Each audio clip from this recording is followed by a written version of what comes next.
After diving into the worst things every Family Guy and South Park character has ever done, let's now take a deep dive into Bikini Bottom to uncover the most despicable things these sea creatures have ever done.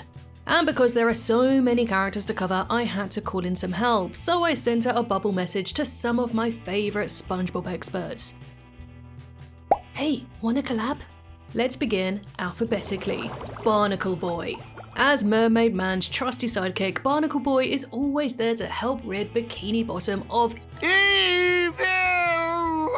But in Season 3's Mermaid Man and Barnacle Boy 5, Barnacle Boy is sick of always getting the kids' meal at the Krusty Krab. I don't want a pipsqueak patty, I want an adult-sized Krabby Patty. And fed up with always being treated like a child, Barnacle Boy moves over into the dark side, and so becomes Barnacle Man. This day belongs to evil! But hey, I totally get it. Growing up, my brother was always bought the adult meal, and I had to have these tiny little crappy Happy Meals. I want to make chicken sandwich, alright? Anyway, he joins a villainous group and starts committing the most heinous acts imaginable, like ding-dong ditching. I'll get you, crazy kids! Eventually, however, Barnacle Boy promises to stop his evil ways as long as he is no longer treated like a sidekick, and gets to order an adult meal. And after all that, he couldn't even finish his big boy food. Actually, it's pretty big. I'm not sure I can finish the whole thing. So while Barnacle Boy didn't really do anything too malicious, he still joined a supervillain team and became a mild nuisance. But trust me, it only gets worse from here because some of the upcoming characters have actually committed murder. By the way, I've tried my best to include all of the main characters here, but if I have missed someone, just comment down below, as well as the worst thing they've ever done. Also, I haven't included the characters from Patrick Star or Camp Coral because I haven't ever watched those shows, so I can't really comment on the worst things they've done. So, moving on, and we come to Bubble Bass. This basement dweller first appeared way back in Season 1, but he has since reappeared quite a lot over the years, to the point where he's pretty much a recurring character now, and every time he somehow manages to outdo himself in terms of being a total jerk. Now, the obvious choice that comes to mind is the Pickles episode. This is where Bubble Bass orders a Krabby Patty, but then throws a fit when SpongeBob forgets one crucial thing. You forgot the pickles! This causes SpongeBob to totally lose his confidence. And when SpongeBob eventually regains it and returns, Bubble Bass tries to pull the same stunt again, only this time he's caught hiding his pickles underneath his tongue. And there's the pickles from last time, too! And there's my car keys! Seriously, what kind of person does that? Doesn't he have anything better to do than to ruin the day of an innocent fry cook? It just seems that there are some people out there who love to lord it over and make customer service workers feel like absolute crap. Speaking of which, when I was a flight attendant, I legit had people tell me that I forgot their drinks and food all of the time. And I didn't. I could literally see their finished plates and empty cans right there on their tray. And speaking of being a flight attendant, when I wasn't making YouTube videos, I was traveling the world. I'll be in China one day and Egypt the next. It was exciting, but the money wasn't great, and what's worse was that my phone plan didn't cover most of those countries, so I'd come back to a huge roaming charge bill by the end of every month. So back when I was doing that job, I really wish I had Saily. Saily is an eSIM that you can download to your phone, allowing you to have instant internet connection in over 160 countries. I'm really lucky to say that I'm visiting New York in January for my birthday, and this is going to save me so much money. So if you're taking a trip soon abroad, then I highly recommend downloading Saily using the QR code on the screen right here, or clicking the link in my pinned comment. Then all you have to do is choose a country, pick your plan, and then use my code TIMELINES to get a 15% discount. Then as soon as you arrive at your destination, you can text your family that you landed safely, get an Uber to your hotel, or just use Google Maps straight away. So to get a 15% discount on Saily eSIM data plans, download the Saily app now and use code TIMELINES at checkout. But pickles were just the start. Bubble Bass has done a lot of crappy things since then, like the time he sat on and crushed Plankton, gleefully wriggling his big old butt right on top of him. However, let's focus on a more recent example. In Season 13's The Big Bad Bubble Bass, SpongeBob and Patrick buy an action figure, and Bubble Bass makes it his mission to snatch it away from them. He even goes as far as obliterating SpongeBob's house with a single burp. And when SpongeBob and Patrick flee to hide under Patrick's rock, Bubble Bash drinks hot chili sauce and unleashes a fiery belch that melts the entire rock. And after trying and failing to burp down Squidward's house, he runs home crying to his mummy like a little biatch. And she comes round herself and belches Squidward's house down instead. So Bubble Bass essentially destroyed 3 homes, all because he wanted a freaking toy. Flying Dutchman. How am I supposed to narrow this one down? Let's see. How about the time in Season 4's Ghost Host when he made SpongeBob's life a living hell by scaring him non-stop?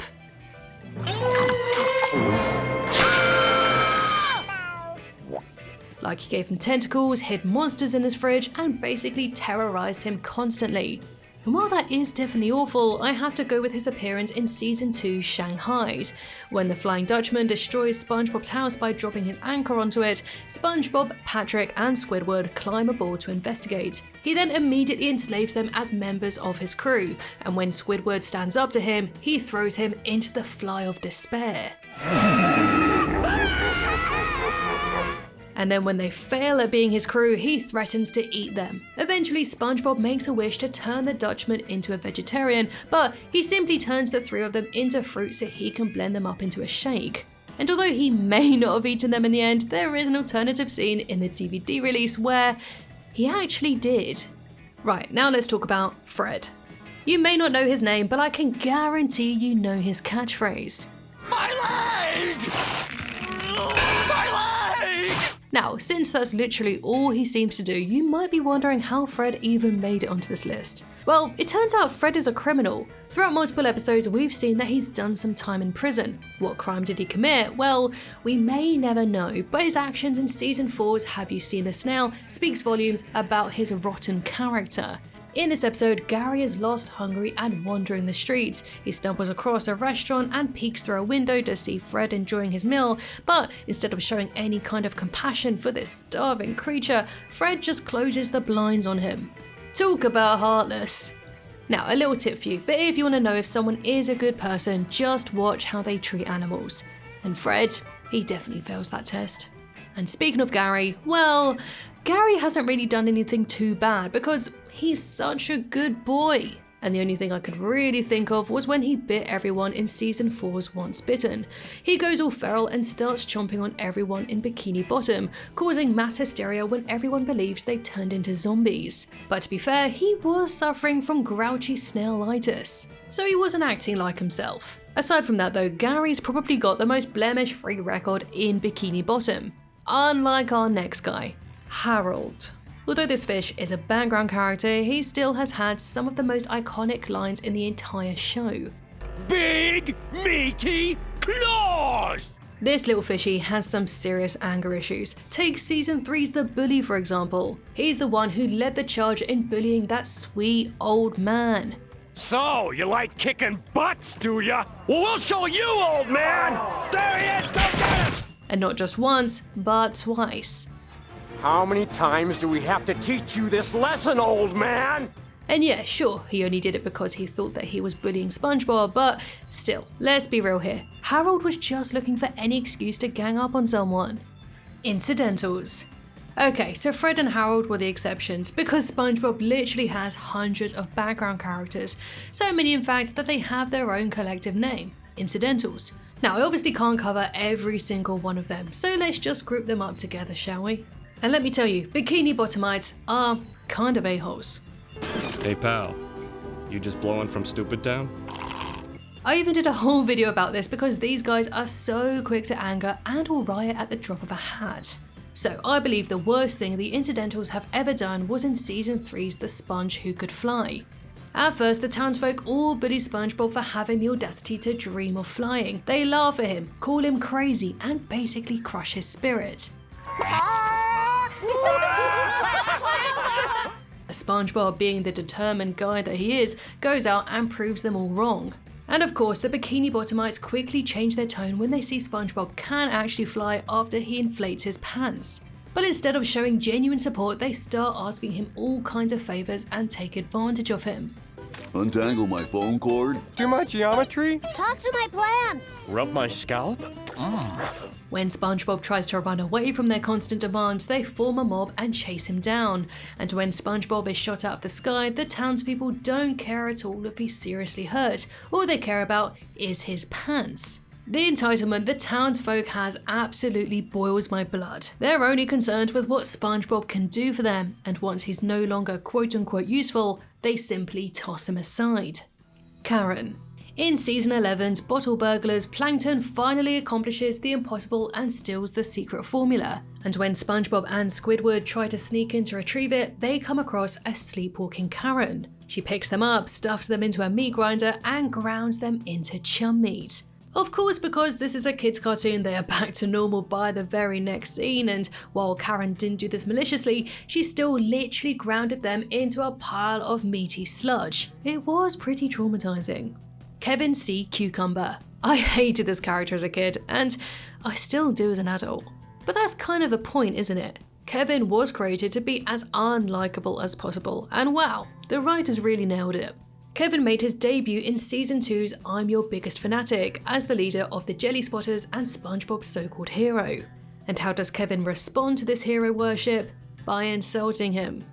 Punch yourself in the face. Kevin pretends to offer SpongeBob a spot in the Jelly Spotters, but it's all a sham. He has zero intention of letting SpongeBob join in, and instead takes full advantage of his idolization. However, every ridiculous challenge Kevin throws at SpongeBob hilariously backfires. Everything comes back to sting him on the butt. Quite literally. And if that wasn't enough, Kevin's cruelty escalates when he ties SpongeBob up and forces him to breathe through a kazoo that says loser. Loser. Loser. But karma comes for Kevin in the end when the club members get sick of Kevin's shit, tear off his crown, and award it to SpongeBob instead. I didn't know this was a hat. It wasn't. King Neptune. Now, technically, there are two King Neptunes. The one in the show and the one in the movie. There are tons of theories about why that is, but I'm not diving into that rabbit hole today. To keep it simple, we're just going to be focusing on the TV show Neptune. Now, the obvious pick for his worst moment would be in Season 1's Neptune Spatula, where he mercilessly belittles SpongeBob. But I'm gonna go with the less obvious choice from Season 6's The Clash of Triton. In this episode, we find out that Neptune wasn't just a bad dad, he was downright awful. His son Triton wanted to connect with the common folk, but Neptune forbade it. Then Triton created a cure for all mortal diseases, yes, all of them, cancer, heart disease, ALS, you name it. And what did Neptune do? He destroyed the cures. We don't have diseases, nor do we care whether or not the mortals contract them. Just think about that for a minute. Humanity could have been cured of countless illnesses, but Neptune just decided, nah. He then trapped his own boy inside a magically shrinking cage as punishment until he changed his ways. Years of isolation in that tiny cage not only crushed Triton's spirit, but also turned him into being bitter and evil. His love for humanity was completely snuffed out by his father's cruelty. And say what you will about Mr. Krabs, and believe me, I will, but at least he genuinely loves his daughter. Larry the Lobster. This crustacean is mostly a pretty chilled out dude. When he's not working out, he's usually keeping everybody safe on the beach as a lifeguard. That said, Larry isn't above joining the occasional mob, like that time where he tried to pop Bubble Buddy. SpongeBob, that bubble's gotta go. But the absolute worst thing he ever did was in Season 6's Petal Pests. When SpongeBob adopts a worm that soon gives birth to a litter of babies, he tries to find them homes. He offers one to Larry, who seems genuinely interested, until we find out why. That's just what the nutritionist ordered. Raw protein. Larry, no! And remember, in the SpongeBob universe, worms are basically dogs. So Larry was basically trying to eat some puppies. Yep, not so chill after all. Mermaid Man. As the hero of Bikini Bottom, Mermaid Man hasn't done anything particularly evil. But the obvious choice is when he treated Barnacle Boy like a little kid, causing him to then turn evil. Okay, alright, I'll stop doing that now. But I don't want to make this list repetitive and reuse the same episodes. So let's go with the time where he summoned the creatures of the deep in Season 1 and sent his mob to launch SpongeBob and Patrick hundreds of feet in the air. Okay, sure, they were annoying as fuck and ultimately they weren't hurt, but still, This one was hard, alright? The dude's a freaking superhero. But while I struggled to find a bad deed with Mermaid Man, I was spoilt for choice for our very next character, Mr. Krabs. This penny pincher has done so many despicable things over the years that I honestly didn't even know where to start, so I decided to call in an expert, my friend Kitty Monk. She's already made a video about the 10 worst things he's ever done, so who better to tackle this topic? Thanks, Lydia.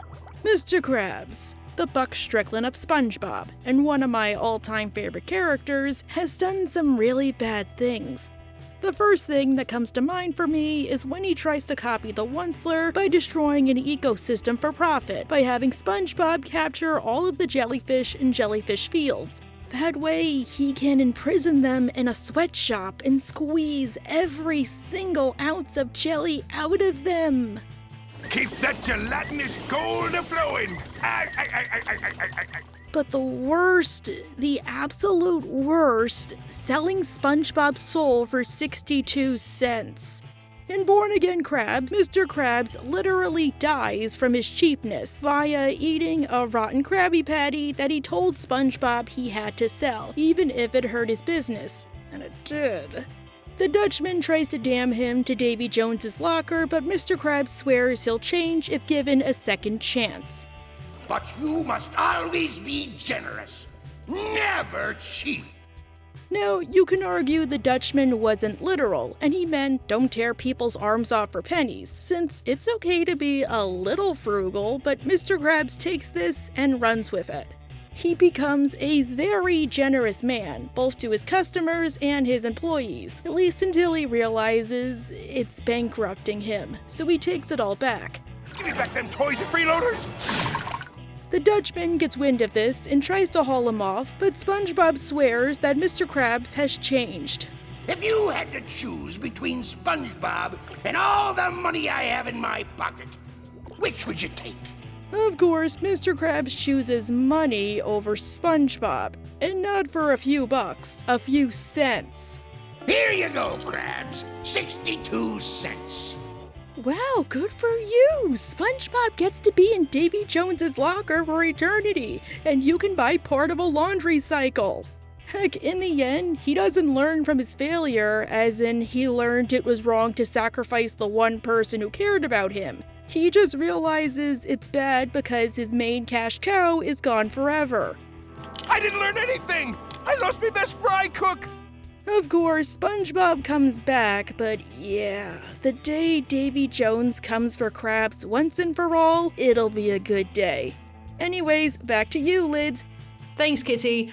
I think this is like the 6th time she's appeared on this channel by now. I love collaborating with her. She's so sweet and manages to put out consistently great videos while also balancing so much. So please go and subscribe to her if you haven't already, as well as every other awesome person coming up who took the time out of their own channels in order to write their segments.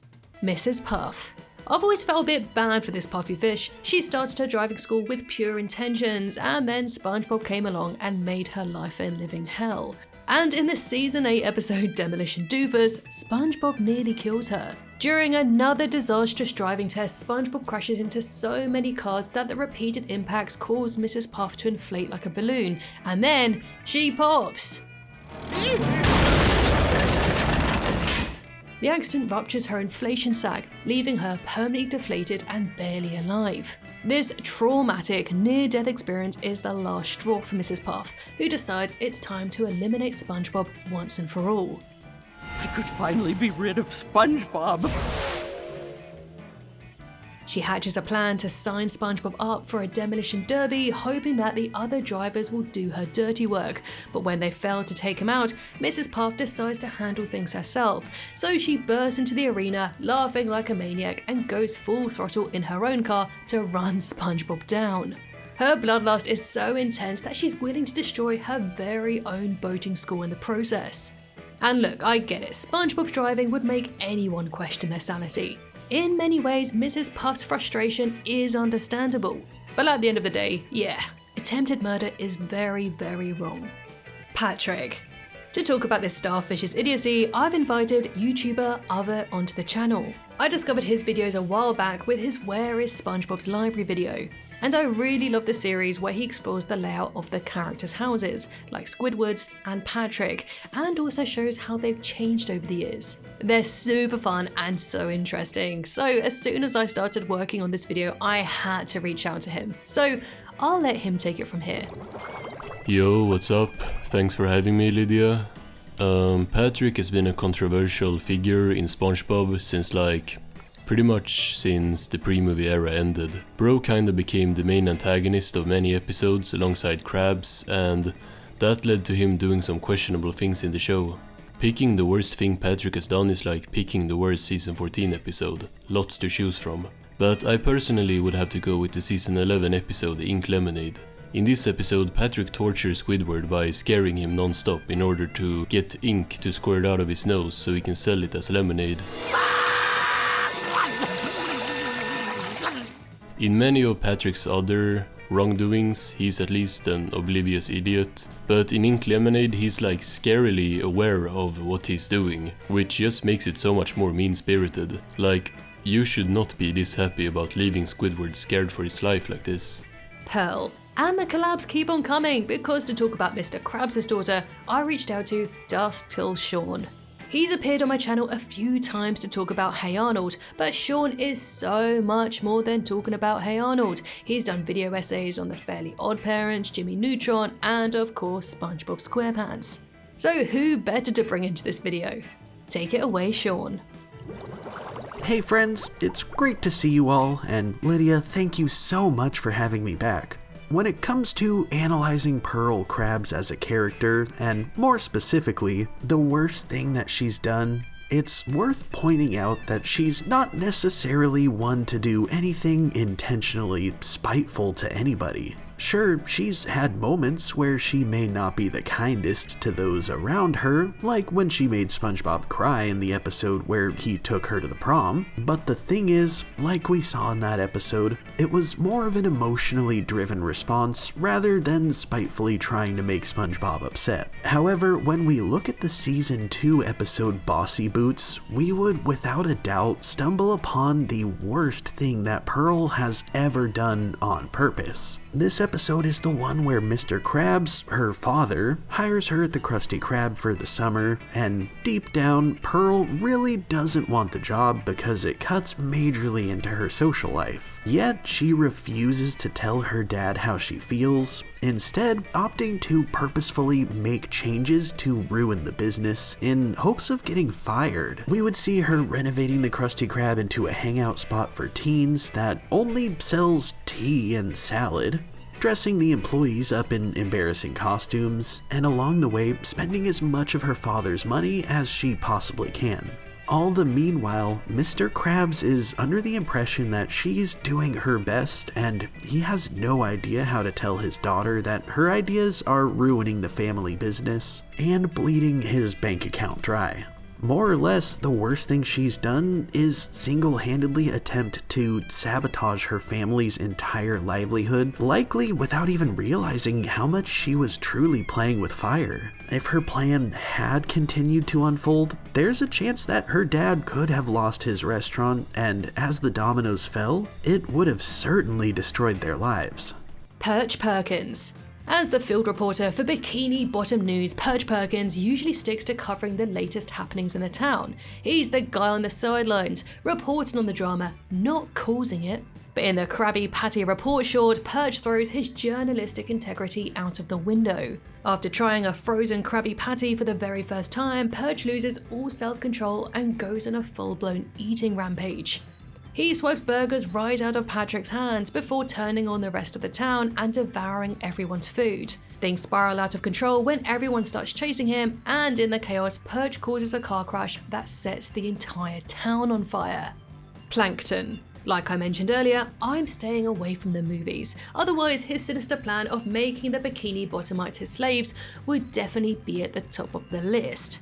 So looking back over the television show, Plankton has still done a lot of crappy things, but I believe the worst thing he ever did was treat his poor wife so badly. In the season 8 episode Karen 2.0, he makes a brand new wife to replace her. I've been replaced! I'm afraid so. But can you blame me? And if that wasn't bad enough, he then dismantles her and throws her away in a box outside. Karen is the one person who is always stuck by him no matter what, so seeing him throw his supportive wife away for just another computer is straight up cold. Police officers.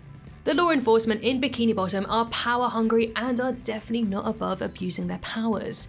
Take season 3's Party Pooper Pants for instance. Here they arrest SpongeBob for simply not inviting them to his party. If you're throwing a party, why weren't we invited? They are also very inept at their jobs. The most egregious example was in a season 3 episode SpongeBob Meets the Strangler.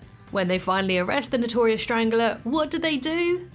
They immediately allow him to escape.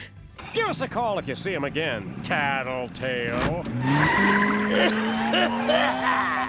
The fact that they also call SpongeBob a tattletale is absolutely wild. Sandy. When making this list, my mind immediately went to season 2's pre-hibernation week, in which she almost killed SpongeBob with her extreme sports obsession. The poor guy was so terrified he melted into a literal puddle of fear. When SpongeBob finally had enough of her and hid from her, Sandy went full-on maniac. This is a load of barnacles. I heard that! She turned Bikini Bottom upside down to try and find him. Literally, like, the entire town was in shambles and the residents were so terrified, and they basically fled for their lives. But to be fair, she wasn't completely herself. Her pre-hibernation instincts were going wild. Besides, I found her the most insufferable in the season 11 episode Squirrel Jelly. She takes being competitive to a whole new level when she steps on her friend's head during basketball, and during volleyball, she knocks out Larry, Squidward, and Krabs before choking them all out for good measure. Larry ends up in crutches and a neck brace because of this. It's brutal. But that's not the worst part. When she goes jellyfish hunting, she creates a flying suit to catch every single jellyfish and stuffs them all inside a tiny cage. And her rocket boots leave the jellyfish field scorched, destroying their natural habitat. Oh, and she also severely burns SpongeBob and Patrick. And when Sandy finally notices her damage, her reaction is so blasé. Did I do that?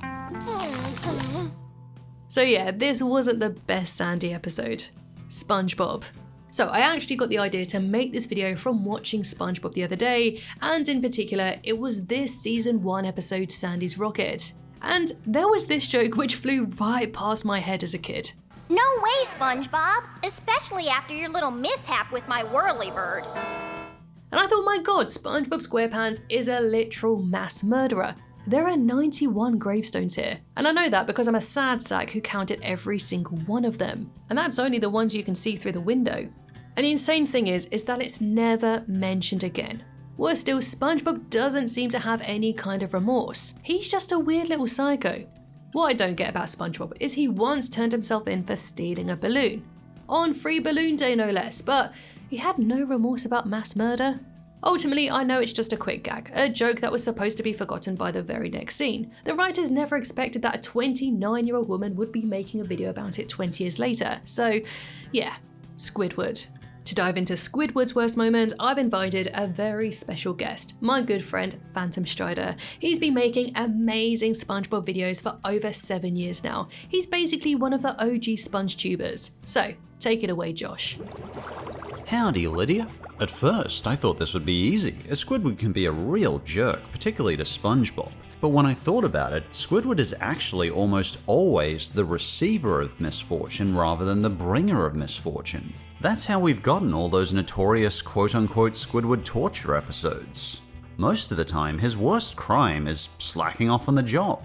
But over 14 seasons, he's certainly done a few bad things, intentionally or not. One of the most notorious examples among fans is Little Yellow Book, where he reads out all of SpongeBob's diary to the people of Bikini Bottom and mocks him.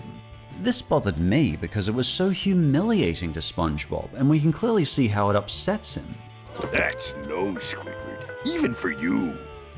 I also never really liked how he treated SpongeBob in Can You Spare a Dime, where he takes advantage of SpongeBob's hospitality while living with him, to the point where SpongeBob basically becomes a maid to Squidward and can't get him to leave. And why aren't you in uniform? Though, I don't know, maybe SpongeBob should have stood up for himself. I think that's up for interpretation.